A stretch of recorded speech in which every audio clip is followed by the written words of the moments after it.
Hello, friends. Welcome to our podcast. I'm Zara. Today, we will talk about something you know well, Netflix. And I'm Michael. Are you ready for a fun story in simple English? Yes, we'll tell you how Netflix started, step by step. It's easy English, so you can learn and enjoy. Let's begin the story of Netflix.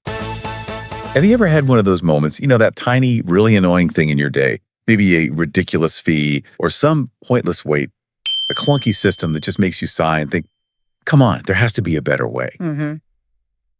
Well, sometimes that little spark of frustration, it isn't just a passing thought. It can actually be the seed for something, well, revolutionary. Absolutely.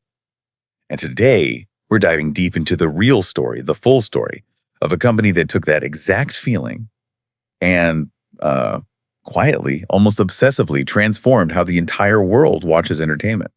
Netflix. Yeah, the sources we've looked at paint this fascinating picture of innovation, resilience, and just the sheer power of seeing a problem and deciding, okay, I'm going to fix this. Right. And our mission here really is to unpack how two pretty ordinary people, without huge backing or existing empires, turn that simple annoyance into a global powerhouse. It's not just a business story, is it? No, not at all. It's really about outsmarting the doubters, proving the power of just sticking with it, Consistency and vision. And for you listening, we want to pull out those key moments, those surprising facts, the sort of aha insights about how you actually turn an idea into reality. Exactly. Yeah. So let's start back in 1997. There's this software engineer, Reed Hastings.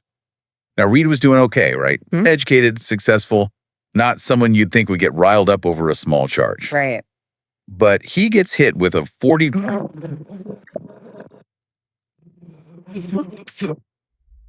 clicks. It wasn't really about the $40 itself. It was the principle of it. Exactly. It felt fundamentally unfair. Our sources really highlight this. It wasn't just a fine. It was a seed made of frustration, curiosity, and a quiet whisper.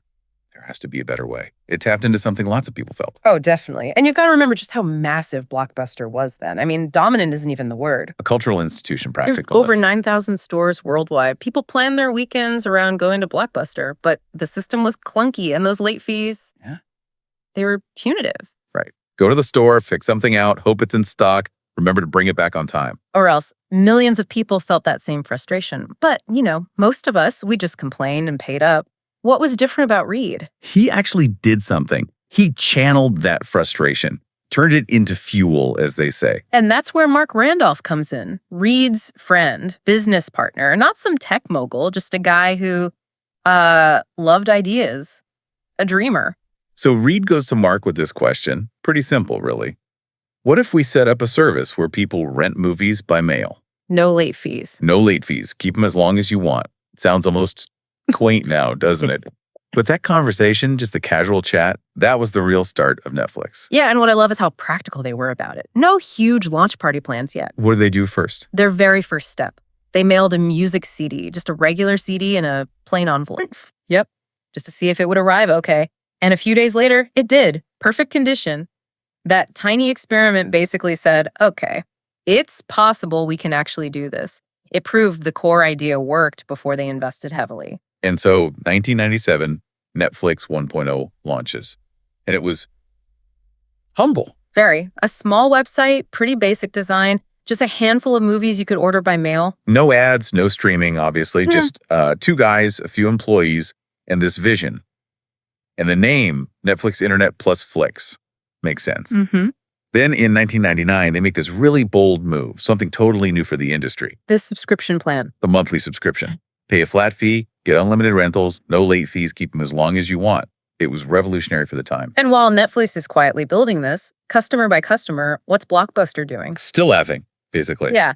According to the sources, they saw Netflix as a toy, a joke. They were making billions, a lot of it from those late fees Netflix was eliminating. Right. They had no incentive to change. But Netflix kept growing. Not loudly, not super fast at first, but steadily.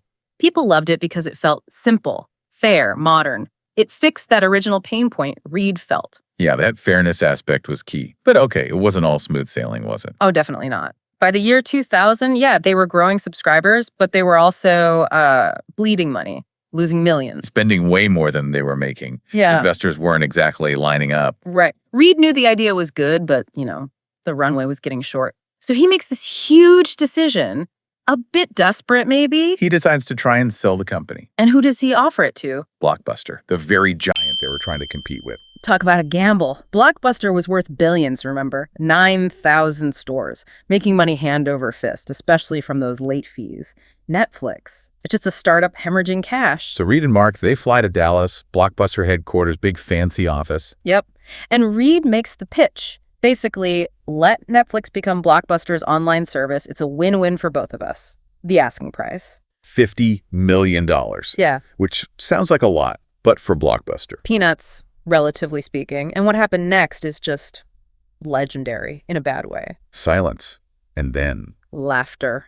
They laughed. Not just a little chuckle, apparently. They openly mocked them. they saw Netflix as nothing. Just this tiny, loss-making internet thing. No stores, no real assets in their eyes. Reed and Mark walked out of there, red-faced, humiliated, but also furious. There was a fire there. Reed reportedly turned to Mark and said something like, "All right then, let's destroy them." Wow. But what's really interesting is how they responded, right? Not with angry press releases or anything. No, their response was way more powerful. They just went back to work. 10 times harder. Exactly. They doubled down, improved the website, made the recommendation algorithm way smarter, learning your tastes, suggesting movies you'd actually like, not just hits. They optimized the whole DVD mailing process. Yeah. Got faster, hired better people, studied what customers really wanted. And Blockbuster, they didn't even notice. They were still counting their late fee money, sleeping soundly while Netflix was quietly building this incredible machine. And that algorithm piece, that's super important, isn't it? A detail people often miss. Oh, massively important. It wasn't just a tech feature. It totally changed the experience. Instead of scrolling endlessly or picking from generic It categories. felt personal, like the website knew you. Exactly. A personal movie guide, that personalization, plus the subscription model, no late fees. It worked. By 2003, they hit 1 million subscribers. Okay, so 1 million subscribers. Blockbuster must have started noticing something by then. They saw their revenue dipping a bit, yeah. But they still thought Netflix was, temporary, a fad, a mosquito, not a real threat. So what did they do? They finally launched their own version, Blockbuster Online, a copycat, basically. But it was too late. Way too late. Netflix had years of data, incredible customer loyalty, a much better system already built. And crucially, Netflix had, no ego about changing. Blockbuster was trapped. Trapped by their own success. Kind of. They were making so much money from the old way, the stores, the late fees, that they couldn't bring themselves to truly cannibalize it, to fully embrace the online model. It's that classic innovator's dilemma. Right. And behind Netflix's speed was this internal culture Reed Hastings built. Yeah, his core idea. Give people freedom, treat them like adults. No strict dress code, unlimited vacation. Right. Which sounds great, but it came with high expectations. Exactly. Hire smart, honest people and trust them to deliver. It created this environment of trust, speed, innovation. Blockbuster, with its old school hierarchy, just couldn't keep up. Okay, so they're winning the DVD by mail war. But Reed's already thinking ahead, isn't he? Way ahead. In 2006, he poses another huge question. What if people could watch movies instantly? Streaming. Streaming. No mail, no envelopes, no waiting, which in 2006 sounded like science fiction to most people. Internet speeds were slow. Glacial by today's standards. There was no YouTube like we know it, no Prime Video, none of that infrastructure. Watching a whole movie online seemed impossible. So huge technical hurdles. Plus, the movie studios weren't exactly eager to give away online rights, were they? Not at all. Very hesitant. But Netflix, true to form, they took a calculated risk, poured millions into developing this unproven streaming tech. And when they launched it in 2007, how did people react? It was mixed. Some were amazed, like, wow, this is the future. Others were just confused, like, how does this even work? But Reed believed in it. Yeah. The idea that the future always starts small. Exactly. And while Netflix is quietly figuring out streaming, Blockbuster is still focused on trying to catch up with DVDs by mail. Still thinking streaming would never take off, they just couldn't see it. They couldn't see that people wanted the convenience. Stay home, no lines, no late fees. Netflix was offering this quiet rebellion against the old way. And it caught on. Meanwhile, by 2008, Blockbuster's decline was becoming really, really fast. Stock price falling. Plummeting, revenue shrinking, employees leaving. Their own attempt at streaming was just years behind. Netflix was clearly the leader now. And Netflix kept pushing. Right. Improving streaming. Constantly.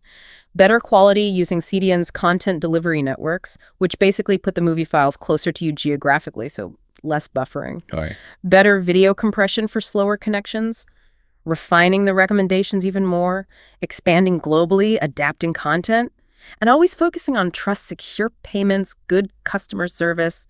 And then 2010, the moment nobody thought possible just a few years earlier. Netflix is the king of the hill. And Blockbuster. Files for bankruptcy. Gone. And Netflix did it without some big, loud fight. They did it by evolving, seeing the future, listening to customers, and just staying focused while the giant slept. And that's where you start hearing people say, let's Netflix tonight. It became a verb. Like Google, the ultimate sign of cultural impact. Okay, so it's T-Day 2010. Blockbuster is history. Netflix has changed movie watching forever. But Reed Hastings, he's still not satisfied, is he? Never satisfied. He asks his team another critical question, looking ahead again. Okay, what happens if the movie studios just stop giving us their content? Which is a real risk, right? They were essentially renting everything. Yeah. Totally dependent on deals with Warner Brothers, Disney, all the big players. Exactly. That reliance was a huge vulnerability. So Reed's vision shifts again. He wants full control.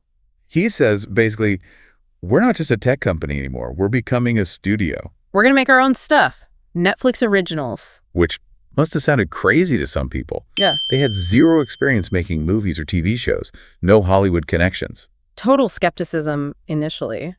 But Reed, he was used to being doubted. He pushed forward. And the big moment, the real turning point for this was House of Cards. 2011. Netflix does something audacious. They outbid HBO, NBC, the traditional networks. how much did they offer? A reported $100 million for 2 seasons without even seeing a pilot episode. And crucially, they gave the creators total freedom. Why were they so confident? Just a gut feeling. Not just gut, it was data. Their data showed subscribers loved political dramas. They knew Kevin Spacey had a big following. They knew people who liked these kinds of shows tended to binge watch them. So creativity meets data. Precisely. Really? The combination the old studios weren't really doing yet. Not in the same way. And this decision just sent shockwaves through Hollywood. Then, when it launched in 2013, they did something else radical. Drop the whole season, all episodes available on day 1. No more waiting week to week. That single move just blew up the traditional TV model. It put you, the viewer, totally in control of how and when you watched. And House of Cards was a huge hit, globally. Instantly gave Netflix credibility as a real content creator. From there, Netflix originals just exploded. Building studios, hiring talent, signing deals, leading to shows like Ant. Oh, Stranger Things. In 2016, Narcos, Money Heist, which they picked up and it became this global phenomenon. Right, with the subtitles. Yeah. The Crown, 13 Reasons Why. The list goes on. And again, they weren't just throwing darts at a board, they were using data, right? Constantly. Using viewer data to see what stories worked, which actors had fans, what genres were underserved, mixing that data analysis with creative bets. And the global reach was key too, making shows everywhere, for everywhere. Yeah, shows watched in over 190 countries, translated into dozens of languages. Think Squid Game from Korea, Massive. Sacred Games from India, Lupin from France. By 2021, this strategy got them to, 200 million paid subscribers worldwide? And the business model underpinning all this was just subscriptions. Just subscriptions. No box office worries, no ad revenue chasing. The logic was simple. Make amazing stuff people love, and they'll keep paying every month. Which gave them predictable income, freedom to take risks, artistic control, and happy customers, no ads, no waiting. And internally, that culture of freedom and responsibility continued. No micromanaging, unlimited vacation, but Very high expectation. extremely high. It created this fast, smart, fearless team, just obsessed with getting better. Okay, so fast forward to around 2021. Netflix is the undisputed king. But the kingdom is getting crowded, right? Very crowded. The streaming battlefield was suddenly packed with heavy hitters. You had Amazon Prime Video Yeah. with Jeff Bezos' money and the Prime bundle. Disney Plus, launching with Marvel, Star Wars, Pixar hitting 100 million subs in just 2 years. Wow. HBO Max, with its prestige brand, Game of Thrones, Succession, Apple TV Plus, Peacock, Paramount, plus Sir, everybody wanted in. And being number one brings its own pressures, doesn't it? You can't stand still. Not for a second. Public company investors demanding constant growth, more users, more revenue, more hits. It becomes this intense pressure cooker. And with that global scale came global scrutiny, political heat, cultural criticism. Yeah, definitely. Content causing offense in different countries, India, Turkey, the Middle East, over things like violence, sexuality, perceived cultural insensitivity. And then there was the whole Dave Chappelle special controversy in 2021. Backlash, employee protests. Right. Suddenly, Netflix is navigating these really tricky waters of free speech versus cultural sensitivity on a global stage. A tough balancing act. Plus, another big headache, account sharing. Ah, yes. For years, it was kind of tolerated, but it started hitting their bottom line. So their decision to crack down, block sharing, or charge extra. People weren't happy. Felt a bit like a betrayal after years of sharing being okay. It was a bumpy transition. But even with all this pressure, Netflix kept evolving. They focused on a mobile-first strategy, knowing people were watching on phones. Mobile-only pricing in some places. Exactly. Venturing into gaming, adding mobile games to the subscription, trying interactive stuff like Black Mirror, Bandersnatch. Giving viewers choices within the story. Yeah, experimenting constantly. But then came the big shock. 2022, 2023. They lost subscribers for the first time ever. And the headline started, "Is the Netflix era over?" Every empire faces tests, right? What matters is how you respond. And Netflix responded strongly. How? Doubled down on content, big hits like Wednesday, critical successes like All Quiet on the Western Front. They introduced new pricing tiers too, didn't they? Cheaper plans with ads. Right. Tackled the account sharing more firmly and just kept investing heavily in global content. They weren't just reacting, they were reinventing again. And it worked, didn't it? They turned the subscriber loss around. They did. It showed that resilience again. Success isn't about never falling. It's about getting back up stronger. So that brings us pretty much to today. Looking ahead, what's Netflix building next? What's the legacy shaping up to be? This feels like more than just a company story now. It really is. It's about a mindset, isn't it? A way of thinking, building, adapting that actually changed the world. So what do they focus on for the next revolution? Well, they're looking beyond just streaming as we know it. Big focus on AI, artificial intelligence. How would that work? Imagine AI understanding you, the viewer, on a much deeper level. Recommendations based not just on what you watched, but maybe your mood, your habits, your location, even the time of day. Wow. Hyper-personalization. Potentially. They talk about futuristic ideas like a movie where the ending could actually be different for you based on your emotional profile. That's wild. What else? VR, augmented reality. Experiments where you could maybe step inside a story, walk around the set of a show, interact with characters. The idea is the audience becomes less passive, more of a participant. And they're still pushing the global production side hard. Absolutely. Building studios all over the world.